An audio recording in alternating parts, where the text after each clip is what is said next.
Hello, everyone. Welcome to another episode of OpsCast brought to you by marketingops.com, powered by the Mo Pros out there. I'm your host, Michael Hartmann, joined today by my co host, Mike Rizzo. Hey, What's hey, happening? everybody. Oh, man, I'm Almost, here. almost the end of the year, almost 5 years since we started this. Crazy. Almost 5 years. Isn't that wild? It is This crazy. is crazy. Yeah. That's Yeah. like, someone was just asking me that the other day. I was like, gosh, I think we're coming up on like three. I was like, four. Oh my gosh. No, it's like 5 5 years. years. 5 years. Yeah, Time Yeah, flies when you're having fun. that's that's right. right. It is. Like, I never thought it would last this long, I don't think. Anyway, well, today, you heard the voice, we're talking about a topic that many revenue demand gen ops teams wrestle with, and that is events. They are expensive, they take a lot of effort. And for many teams, data is messy, delayed, incomplete, and it makes it really hard to build an ROI case if it's possible at all. So joining us to unpack that is Aaron Karpaty, Senior Director of Strategic Growth at Captello, a company focused on modernizing how organizations capture, unify, and activate event data across their go-to-market systems. Aaron has worked extensively with teams trying to solve the operational gaps in field marketing, lead capture, meeting management, post-event follow-through. Breathe. Aaron, welcome to the show. Yeah, thanks for having me. Super stoked to have this conversation. Events are I'm looking near and forward dear to to it. my heart, as all of our listeners know. So, this will be a fun one. Aaron, you and I got to riff for a little bit while we were on the show floor at Mopsapalooza this year, too. So that was pretty fun.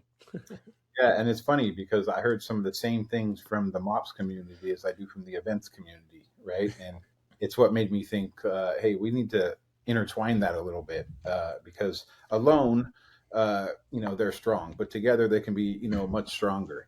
Yeah. And a lot of times, we hear from events teams, that's great, we love it, we wish we could, but we have no time. Hmm. Uh, and I think that's where ops could really plug in and help. So seemed like a no-brainer conversation to me. Yeah, I agree. And I have to say thank you before we dive into some of our initial questions today and what we're going to talk about. I have to say thank you for introducing me to Clavici and the group that they're running. So that's a community for all of these sort of event planner people. Yeah. And we're actually going to look to do a little bit of a co-op. So to your point, Aaron, of like trying to bring the worlds together a little bit more. We're both dealing with very similar problems, just from slightly different sides of the funnel. And so we're going to try to bring a little community gathering together sometime in 2026. So more to come there. But I appreciate you introducing me to the team there. That was actually really helpful. Yeah, awesome. And they were appreciative too, and totally aligned with, because that community is like, hey, how do we look at what cutting edge is? Look at what our pain points are, and how do we come together as a community for solutions? And then I learned the same type of stuff from the MOPS community at Mopsapalooza. Yeah. So like, I know that these are kind of two different roles and personas, but at the same time, they have the same mission. Yep. It's just that marketing ops is a lot more focused on digital marketing, and some of the offline stuff is missing. So I think coming together and allowing MOPS to do in offline what they did so great in online is going to really help the events community and helps ops have more of a full picture than just the online stuff. Yep. Totally. Yeah. Really Yeah, excited. and so in my perspective, having worked in the events industry on marketing teams, but also having dealt with teams that were going to events, whether they're putting them on or exhibiting, like from my perspective, it feels like there's always been sort of a. I'm always surprised at just like at the aggregate how big events are from a cost perspective, like how fragmented the technology space is in it. So maybe let me start there. Like, what's your take, Aaron, on what the state of event field marketing technology is like today? Do you think it's still as fragmented as I still think it is? And what do you hear about like major pain It, points that it, teams are going it through? is. I mean, it's getting better in some instances. I think it's getting better sometimes in more of a corporate event perspective where the company that's throwing the event owns registration, they own the event, right? And they can go to an event management company. Now, most of the event management and registration platforms out there, that's what they're really good at, event management and registration.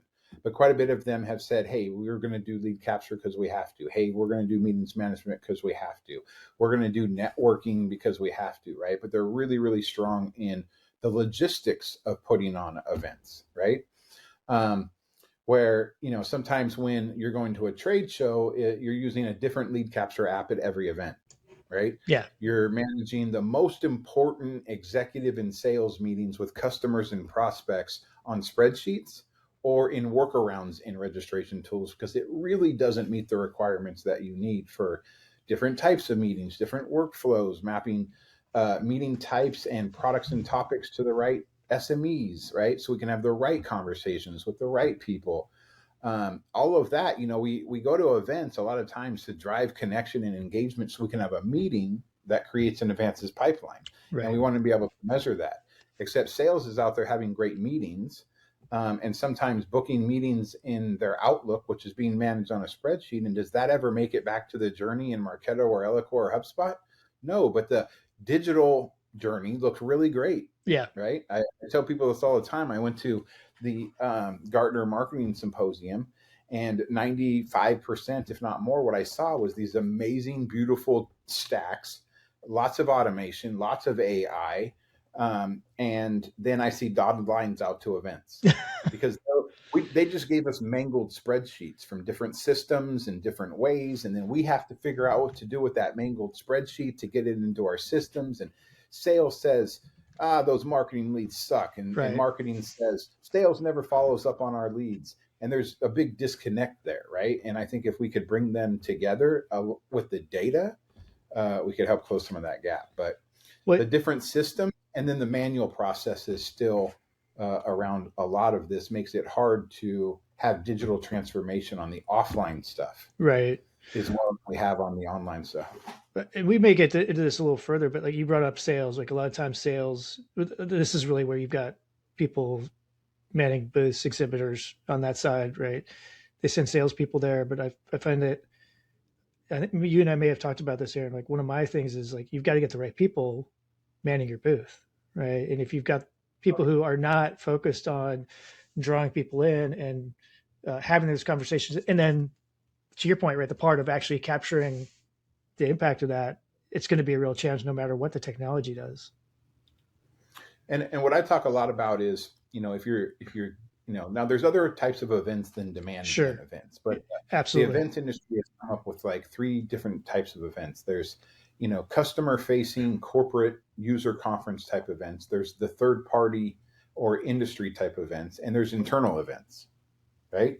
And a majority of the customer facing events are, we go for demand gen reasons. Even clients that I talk to that are like, no, we don't go for demand gen reasons. We go for brand awareness reasons. I start to say, well, okay, why do you want them to know about your brand?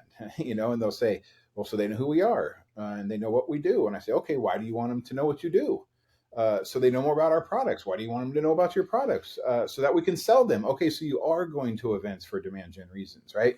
And if that's the case, then have a demand gen strategy with sales and marketing connected into that, Yeah. right? Marketing is really great at driving connection and engagement through content and experiences and solving the list of project logistics that has to happen that makes their job one of the most stressful ever, right? Yep. But they do that so that people are warmed up and connected to have a discussion with sales to identify pain points and solutions that create an advanced pipeline, right? Yep. And so if your marketing and your sales has a strategy and now the booth is set up that way, that you're staffing it that way, it's all to drive connection, engagement, and leads and meetings that drive pipeline that you can report on, then I think we're, not only are we going to have an impact as we always have in the live face-to-face space, which a lot of times is a much more qualified discussion than they were on our product page and downloaded a white paper and it says they were on that product page for this amount of time. But when you're face-to-face with an expert doing a demo and asking questions, a lot of times that's the much more qualified engagement. But again, that's missing from the journey. Yeah. So if we could bring that stuff in and kind of complete that circle, I think it's going to be a big difference in now having visibility to the value, because that's what event says is I'm so busy. One thing that we should address that I think we talked about was, the events team, they want to be able to prove the value. They Yeah. know how valuable face-to-face time is. The problem is that they don't have the budget, the resources, the training, or the come up out of the cellar of being slammed with Yeah. logistics to do anything about digital transformation, to be able to actually show the value. Yeah. So I they're think that getting was, budget without even knowing, hey, we might have closed the biggest deal of the quarter at CES, but nobody knows about it except the sales rep that was there that had coffee with that person. yeah.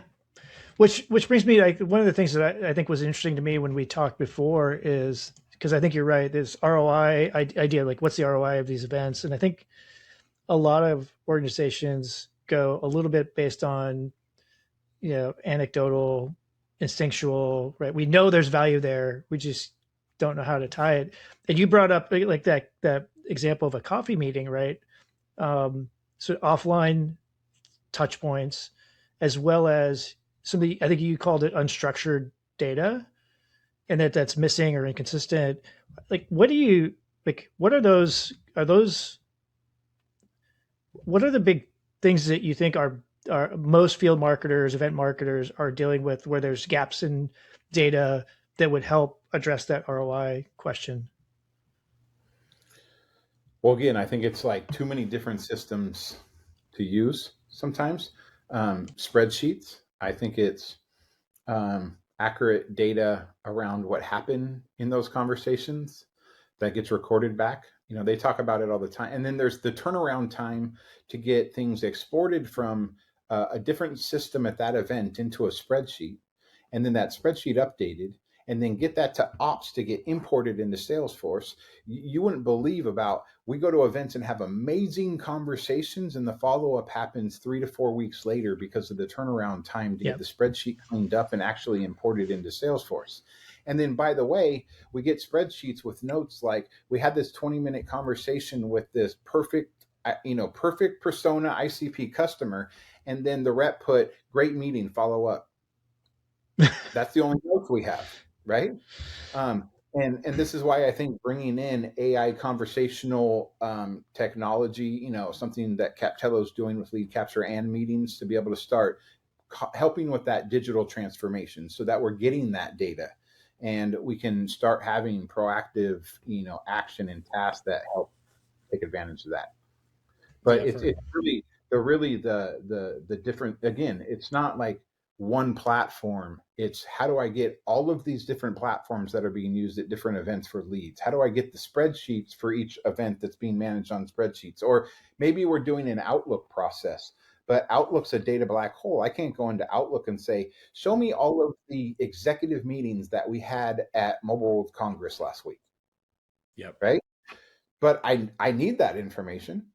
But now I have to somehow do that manually, get that information, put spreadsheets together. And by the time I even know what's going on, it's weeks later. Yep. Yep. I think Yep. for our listeners out there who are often in the B2B landscape doing events of all kinds. But for those of you that maybe haven't had the opportunity, let's call it the luxury and opportunity, we'll refer to it as such, to run a field program of any kind, but you've been the recipient of maybe a spreadsheet, or maybe you've never even seen that yet, and you're still earlier in your career. A couple things I can paint a picture for you on. I was, like many of you listening, I'm sure, but for some of you maybe who are not, I was in a role at a startup company many moons ago where I straddled the line of marketing ops and field, and I had to do the booth planning and the this and the that, all of the details of execution. And so the minutia that Aaron talks about, of just being like slammed with the logistics of trying to execute an event, is it's asinine. Actually, it's a lot.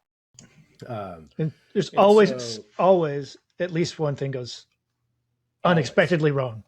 yeah, whether you're planning a big Mopsapalooza like we plan, or even just a booth presence and maybe a dinner or something at a conference that you're sponsoring, Yeah. there's just always something. Yeah. Concrete example: one of our sponsors who was helping us out last year as a booth sponsor for Demand and Expand, um, none of their swag got delivered on Yep. time, so they were scrambling because the shipper just couldn't get it to them. Right, it failed to deliver. So there's always something happening. And More often than not, you'll end up at an event where, as Aaron was talking about, where you are, you're provided a lead scanner, right? And so, like, part of the quality of the experience, at least 15 years ago, was like, do I get a lead scanner? Yep. Because I know I'm going to have to get leads into the system. And so, that was like by default, every event was like, yeah, you get a lead scanner. Like, don't worry, it's no big deal. Well, on the other side of that transaction is the issue that we've been dealing with, which is this like messy spreadsheet situation. And so to the question about like this data gap or like the traps that we fall into with unstructured data is that we are beholden more often than not to whatever system the event planner is using, right? The event organizer themselves to say, yeah, here's your lead scanner.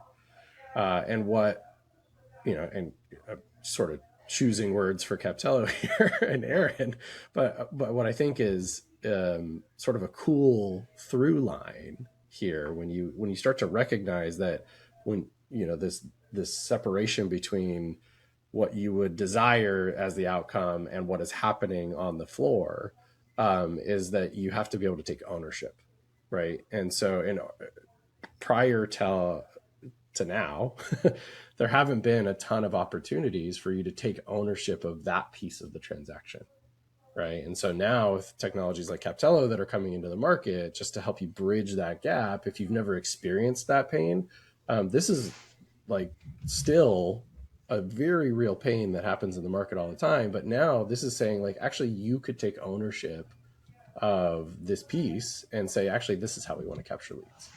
And so Aaron was kind of touching on that, right? It's like, here's why we're here and the experience we want to have. And here's the type of information what we want to grab. And what's beautiful is that there's AI now. So like, I think, I know we're not demoing your product on a podcast here, but I'm pretty sure what you were alluding to is the idea of like, I could record voice notes and have that hit my upload or whatever, right? Through the app. That is world changing enrichment opportunity that solves a massive data gap versus what Aaron was talking about a second ago, which is like, great convo should follow up. Yeah. Like, that helps zero people. In fact, I can guarantee that the rep is not going to remember. It's a human bias. Like, I even do it, right? When I was talking to Aaron, if I saw Aaron's name along like a list of like 150 names on a sheet, and I saw that I had left myself a note with Aaron that said "great convo," I would probably have no idea what the heck we talked about by the end of that show, right? That's right. It's just never helpful. So, and those are the things, like if we want to drive digital transformation in the offline stuff, most of the time, first of all, we have to make it super easy and adopted by the sales team, right? Yeah. Because everybody will say like, you better make it easy for the sales team or they won't use it. Well, how about we make it so they don't have to leave Salesforce? We can hardly get them to use Salesforce, right? Like, it's got to be something they love doing and it's for them meeting their goals, right? Like, I need the product expert in their availability because they're going to help me close this deal. I need a room that's nice to have my customer in. And all I have to do is click, click, click, and I have all the right people, the right context, everyone's informed. It's totally data enriched with getting people prepared, and then it's recording the call to be able to transcribe notes afterwards. And I don't have to do anything, but marketing gets all that data that they don't have because sales used it, right? And it's not a different system at every event that the sales has to use or learn, or that everybody's doing differently.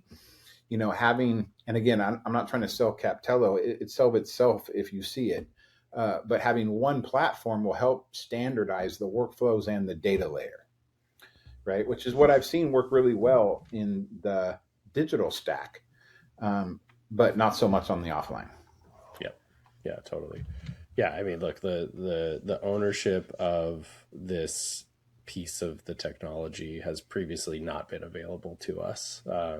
And it's only been recent years where a product like Captello has come into market, right, and said, hey, we could help solve this problem because technology is enabling us to do that, and AI is adding to that leverage even further, which I think is just, anyway, for the ops and field marketer guy in me, I think this is a really cool problem that is being solved today, and And yeah, full Awesome. stop, I guess. And the amazing technology, Mike, that we look at today, like believe it or not, like we're still going to events, and one of my best programs is just going booth to booth, talking to people, and you will still find some of the biggest companies in the world just collecting business cards that half of them get lost by the time they get home, Mm-hmm. Oh, yeah. and you'll see them managing the most important meetings on notepads. And the EAs or the meeting managers are at a desk with a real notepad of the meetings that are supposed to come in, and they're taking notes on it. And to me, it's crazy. I've also been at finance shows where the biggest banks in the world were there, and they're like, "No, we can't use software because our security is so strict and data privacy is so strict. We cannot use outside technology." And they have spreadsheets with all their meetings and all their customers' PII data taped to the front desk to be able to Yep. meetings are happening. Yep. Right? I, Yeah. And I knew I didn't know where you were going, but I predicted where you were because I've had those same kinds of So conversations. there's a transformation in this industry because it hasn't been as much in the innovation and technology piece, and it's been managed by logistics.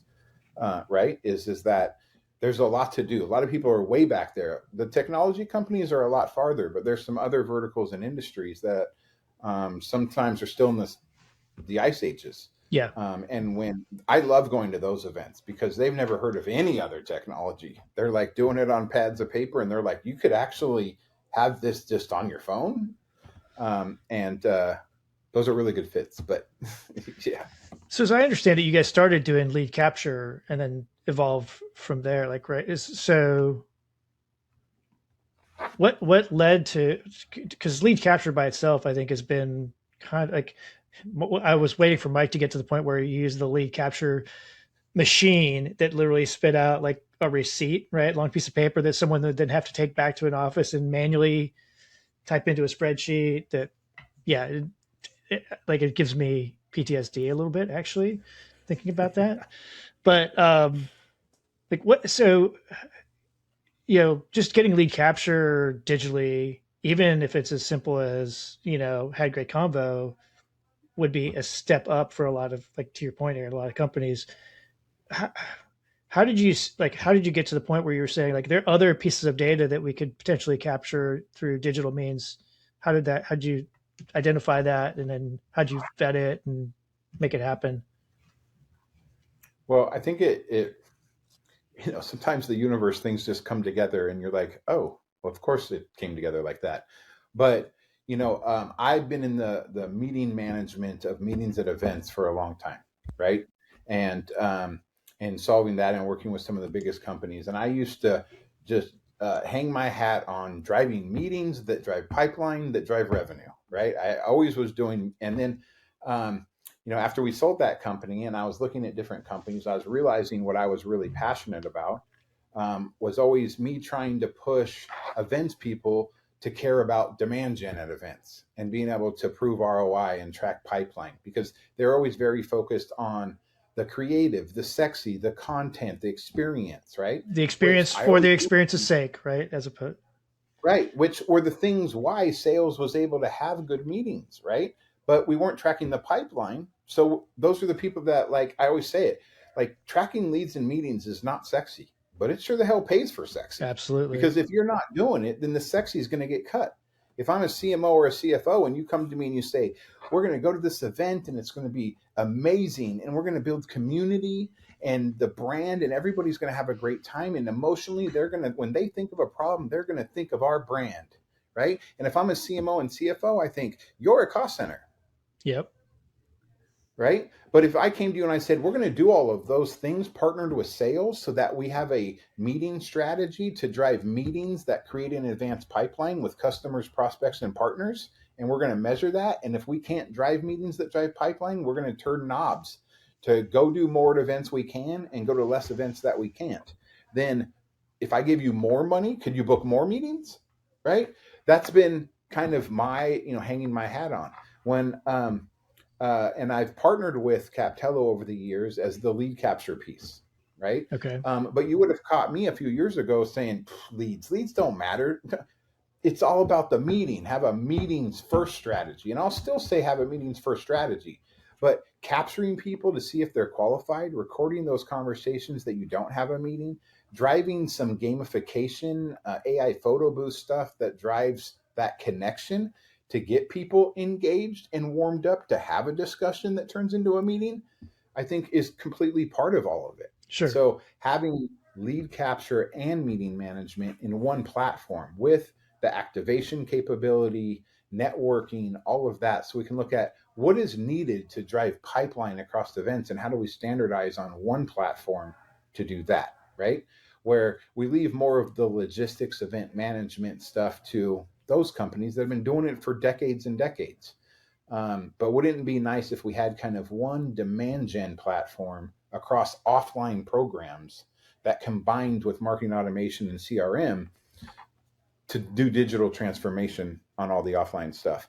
And that's where our founder Ryan and I got really excited about that shared vision, and that's what we're executing against. Right? Gotcha. Is being the really solving that pain. And believe me, I've worked with the biggest companies in the world for years with the highest leaders at those companies. And I go and get validation from them. I'm like, look, this is what I'm thinking. This is the platform I'm thinking. Like, am I full of crap? Am I drinking my own champagne, or does this make sense? And I've gotten validation from all of them. And then what happens is I go try to spend time with them to get these things implemented, and they don't have any time. Right. And I've asked people like Nicole Kastner at the Event Leadership Exchange. She's the CEO of that group, and that's the highest level companies that do events with the highest in leadership at those events. I think you got to be senior director and above, and it's got to be so much in revenue with the company with a budget. And she said, Aaron, it's because they're so slammed. They have no resources, no capacity to do anything that's going to help them track the value of events. All they can do is make sure the event comes off well. So all the stakeholders think, that seemed easy. What a great experience. Yeah. It's them in the background working hours. I mean, that lady, Nicole Kastner, I did a white paper or a case study with her once, a story that she wrote about. We called it her pink pants story, right? And the pink pants story was, when she started out at events, she was at a very large conference that had a lot of executive meetings. Okay. And the team was like, hey, we're going to go out to dinner. We'll come back in the morning, but let's go get some break. And she's like, oh, you guys go. I'm going to go get some rest back at the hotel. Right. And they all went out to dinner. And when they came back the next morning, she was at the desk in the same pink pants she was the night before. And they're like, did you ever go back to your hotel? And she was like, no. I've been here all night working on the puzzle of executive meetings to make sure that our executives were happy and they were in the right spots and there wasn't any double booking or time zone issues. Because that's the kind of things events teams do in this back room that nobody sees. They just go, man, this was awesome. Yeah. Well, it took those people to know how to get all of those things done on the back end to make that happen. That's crazy. Right? And because of that, they don't have the time to innovate and pull the things in that they would love to. Okay, so I'm gonna put you in a spot a little bit here. I'm gonna play devil's advocate, maybe skeptic a little bit on the idea of, like, why couldn't I, as a marketing ops person, if I'm listening, go like, I think I can achieve some of this by putting together pieces of that on my own, right? I can find something that can record meetings and transcribe it and capture it. I can do this. Why couldn't I just do that? You could look, and I'm not, like I said, I'm not here to sell Captello. I'm here to sell the idea of how do we help drive digital transformation with offline programs, because it's dear to my heart, working 20-year career with event marketing people that offer a ton of value, but have to deal with budget cuts and all these things because they can't prove the value. Yeah. So look, if there's other things you can do to piece it together, do it. If you're not doing it at all, do it on spreadsheets. Like, do what you can do. Right? Yes, Captello is a platform that we want to automate that, centralize it, and drive unification integrated with CRM and marketing automation and other stuff. But if you're doing it in a very, very manual, disjointed way, and you're not able to get much at all from a summary of what was the impact of the stuff that happened at an event, then piece things together, right? Schedule time with me. I'll tell you how I've seen others piece it together. And sometimes it's walk, crawl before you walk in, we're going to automate this piece of it. Then Yeah. we're going to do this piece. Then we're going to, right? We have customers like that too. We're going to start off with universal lead capture. Then we're going to bring meetings in. Then we're going to integrate it with Salesforce and Marketo, right? And it's kind of a maturity path of how do I get to best practices by taking little steps. But we also see customers saying, we have a big project. Marketing ops is going to own this. Event technology is going to be part of that. And we're going to do this big project to move towards a more centralized platform. But there's absolutely baby steps all the way into what's the best way to do it if you have no tools. What can you really try to at least do manual so you have some visibility of the impact? Yeah. Okay. Why do you, like it's weird to me that in today's day and age that there's still a lot of people doing so much of this from a manual effort. Like even the logistics parts, right? They're not using a project management system, like and having a template. Like what? So what do you think is the driver? Why are they not? Is it like you mentioned, right? They don't have the time. They don't have the budget. Is it they don't have a partner in say marketing ops? Like what do you think are the drivers behind that still ongoing manual processes that they have to deal with? Yeah, and it could be different at different companies for sure, and definitely different at different industries and verticals, right? I find sometimes at the biggest, oldest companies in the world that are the richest, sometimes are still using the most manual processes. Okay, It's I hard to see change the that, direction of that ship. right? Yeah.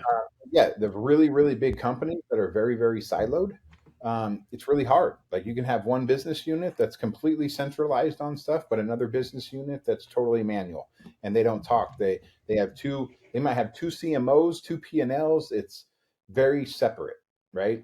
And somebody's trying to centralize things, but it hasn't been successful in the 15 years someone brought it up, right? And then there's other companies that have digital transformation owners. They have marketing ops and kind of, on my side, I call it a buying group, right? But it's demand gen, leaders in sales, marketing, events, marketing ops, IT, right? It's like that group saying, hey, how are we going to digitize the offline stuff and streamline this like we have the digital online stuff? And that's a project and a team effort. And when I try to pull enterprises together, that's the type of conversation our teams want to have, right? Because I know that I gave up on trying to pitch meetings drive pipeline that drive revenue to events people because as much as they want to, they don't have time. Yeah. They need marketing ops to come in and be a part of those discussions and own that. Right. And now go do the things you're amazing at, right? The sexiness, the content, the connection and experience. And let marketing ops figure out how do we track all of that and use it in our journey and in our stack. And those are the conversations. This is why I was so passionate about Mike and Liz Lathan meeting, because I was like, I'm hearing people complain on both sides about the same things. And I'm like, if we could bring these things together, it could really help both parties. Yeah, Uh, for sure. I really love the sort of call out just to say like, hey, go do the things that you're really, really good at, to the events people and to the ops people, right? Like let the ops people go solve some of these. What I continue to beat the drum on is like effectively the product of the go to market stack, right? Like let them go build a product that is made up of workflows and integrations and other solutions that help enable an outcome and a capability that you're looking to achieve. And I wanted to say the same thing to our listeners, or viewers of the pod here. Like this is a huge opportunity. If events is a piece of your go to market motion, And it small or is. large, right? And inevitably it is. Yeah.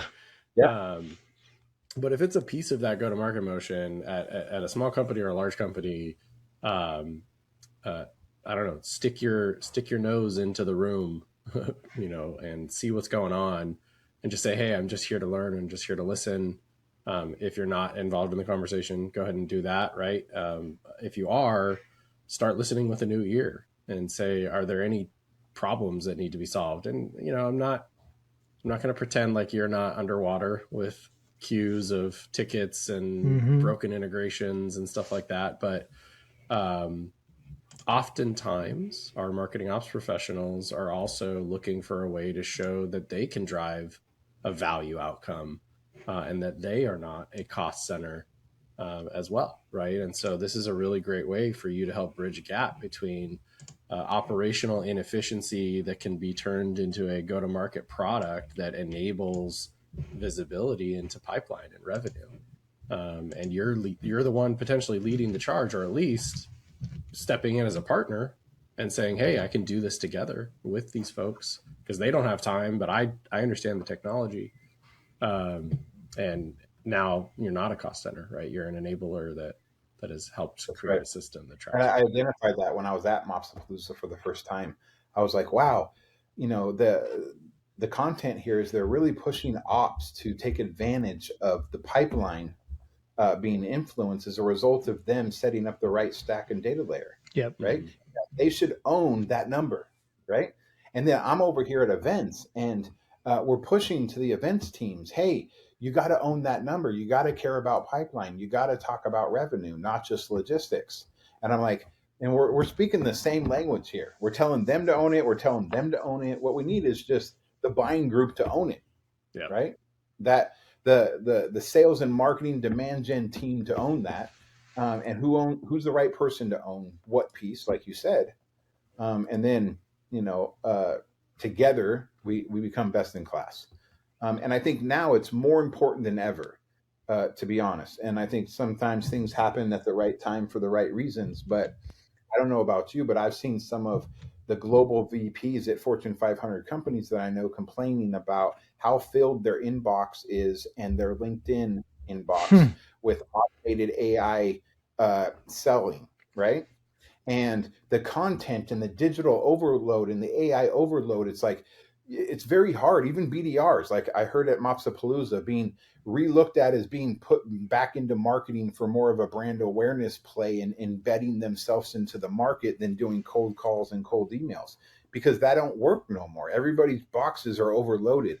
I've seen people go from I don't even check email anymore, only Slack Yeah. I or mean, the customer I, that I'm working the connected only with. pushback I have is like bad outreach doesn't work still. Yes, bad And outreach doesn't actually, work. if it's good stuff, it just stands out even more now. Again, if it's persona based, if it's talking about what matters to that person, if you've used AI to identify what matters to that person, and you're not just blasting stuff everywhere, if you're Yeah. very targeted and you're using ABM type of approach, then great, right? But I think that because of the digital overload, it's even more important if you can get face to face time with your target and strategic accounts, Yeah. because that face to face time to build rapport, trust, as much as we'd love there to not need to be a relationship in place, uh, most big deals get closed and people stay customers when there's solid Yeah. relationships in People buy place. from people And there's not a still. better place to Yeah. do that than face to face at a dinner, a cocktail reception, or even a 30-minute conversation in the booth. Yep. I totally agree. Yeah, I So, totally agree. yeah. So, Jinx. so I was sitting here smiling because I was thinking about literally a conversation yesterday. I read one of those terrible automated LinkedIn outreaches yesterday to my son, who's new to Nice, LinkedIn. nice. And he was just like, he was rolling his eyes. He's like, and I've seen the same template many times over the years, and it's just a terrible one. Anyway, Yeah. so let's talk about this. So like one of the challenges that we've kind of touched on a little bit, but I don't think we've dug into yet on the conversation is just the how do you I guess attribution, contribution, what's the ROI? Pick the variant of that that you want. Like how do you think about is there I think that has been a challenge. I know I've gone through it as a marketing ops leader, built my own stuff to try to solve for it. But it was really high level, right? Did we get leads that I could say there was some context that came from an event, for example? But you're talking about like it feels like you're talking about another level of detail with some of the stuff you guys are doing. How do you think about attribution or contribution or whatever for pipeline revenue for events? Yeah. I mean, I think it just, it it's continuing to do some of the things that have worked in other areas. We used to start off with just lead scoring, right? Um, but we need to get farther into engagement scoring. And I think we do that on the digital side, right? And there's actually an engagement score, low hanging fruit that posts to Salesforce that the rep's able to take action on, et cetera. Right. But again, I think not much of the offline, sometimes much more qualified stuff is part of that. So I think we need to go past just lead scoring into engagement scoring on the offline stuff. Did they have a demo? Did they have an executive meeting? Did they attend a session?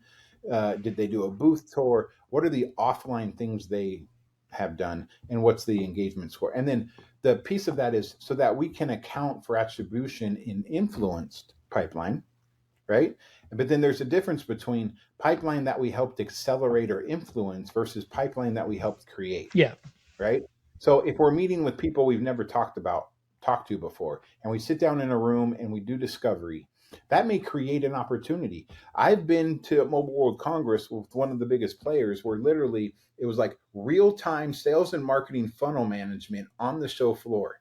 Like as they're having booth tours, they're qualifying people on a guided booth tour that's going to convert on whether that should be turned into a meeting, and that meeting is going to look at, is there an opportunity here, which is going to be created in Salesforce. And in the back room, there's a dashboard that says how much pipeline is being created or Hmm. advanced as a result of these meetings in real time happening on the show floor.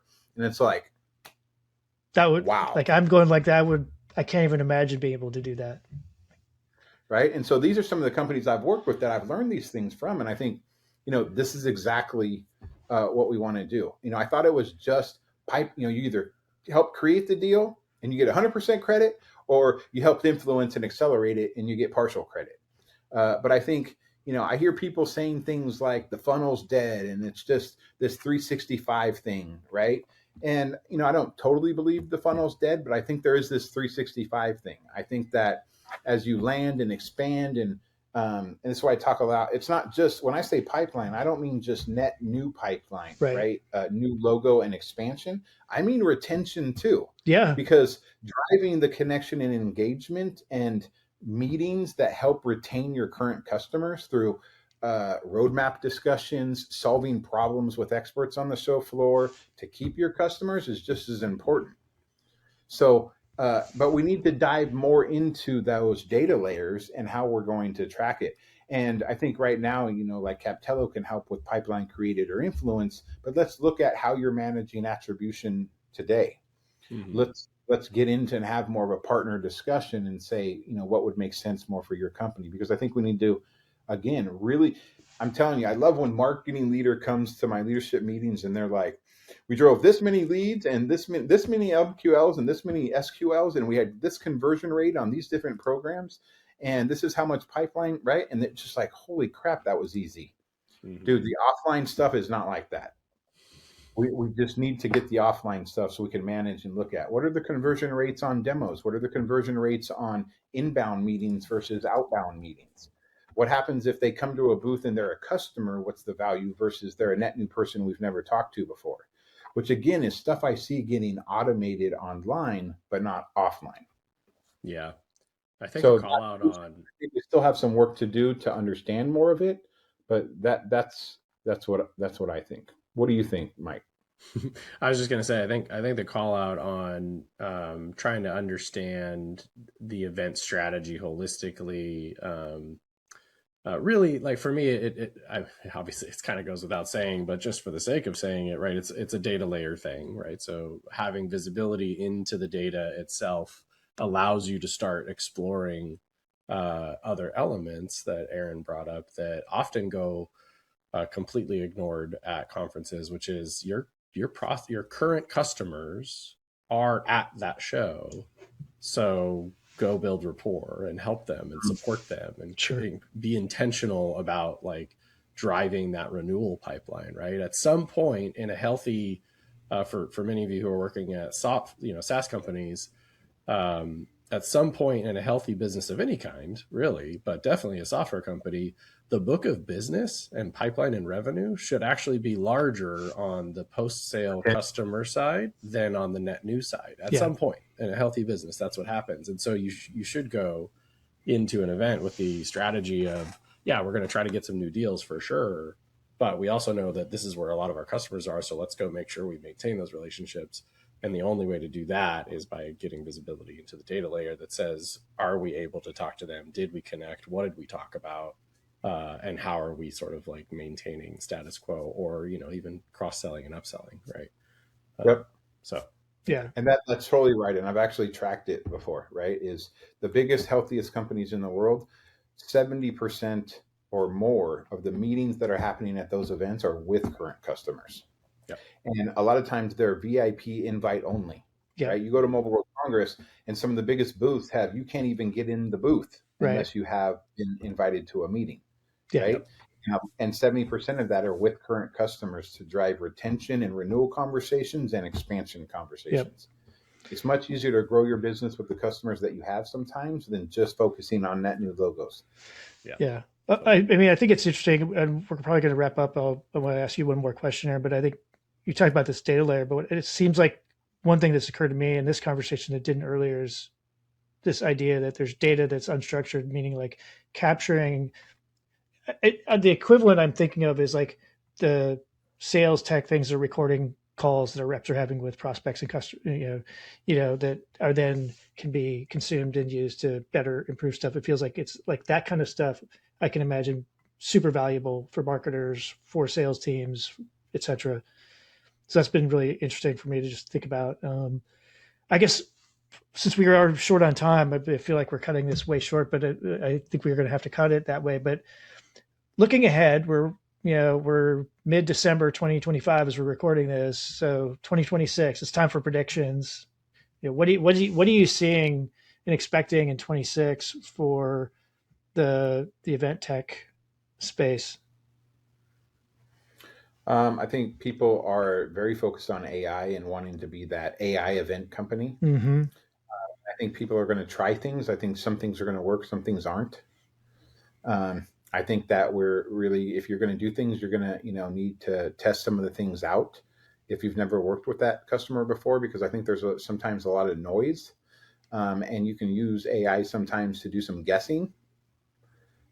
So we just need to, be careful, but absolutely be aware and take advantage of the things that are real, and then start planning for the strategy and how that aligns. Right? I think that people are looking for digital transformation, and we'll see some event companies trying to consolidate that they do a whole lot in a one-stop shop, right? And there'll be companies like that actually do that in one platform, or just have a bunch of different companies and platforms that are that. So is it a consolidated supplier, or is this consolidated platform? Is something that we look at, right? Yeah. Having sales reps use multiple different user interfaces to get accomplished the same things, will be tough. But people, procurement departments want to consolidate vendors. Marketing people want to consolidate the user adoption so that people use it and they get the data. Yeah. So those are some things to pay attention to. But again, I think that people are going to start looking cross-functionally look at all this amazing stuff in digital marketing that we're doing, online outreach, sale, and how can we integrate that with the event market and start driving digital transformation in those areas. Because I think it's not acceptable. It's going to start not being acceptable at some companies that we're spending money over here and we can't track it the same way we can over here. Yeah. Makes sense.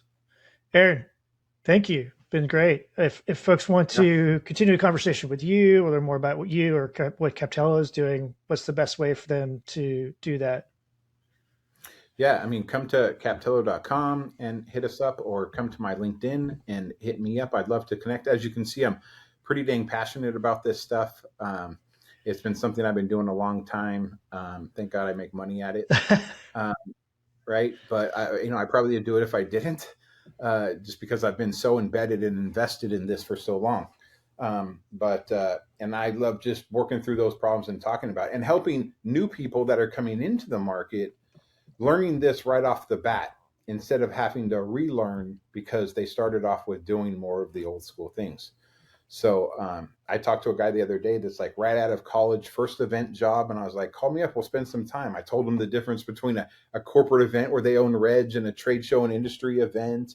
And he was just so grateful. You know what I mean? And that's just, I love seeing that. And I love seeing the new people come in because he also has a lot of experience in the new generations in how to drive content and experience that drives connection Sure. that may be a little bit different in other generations.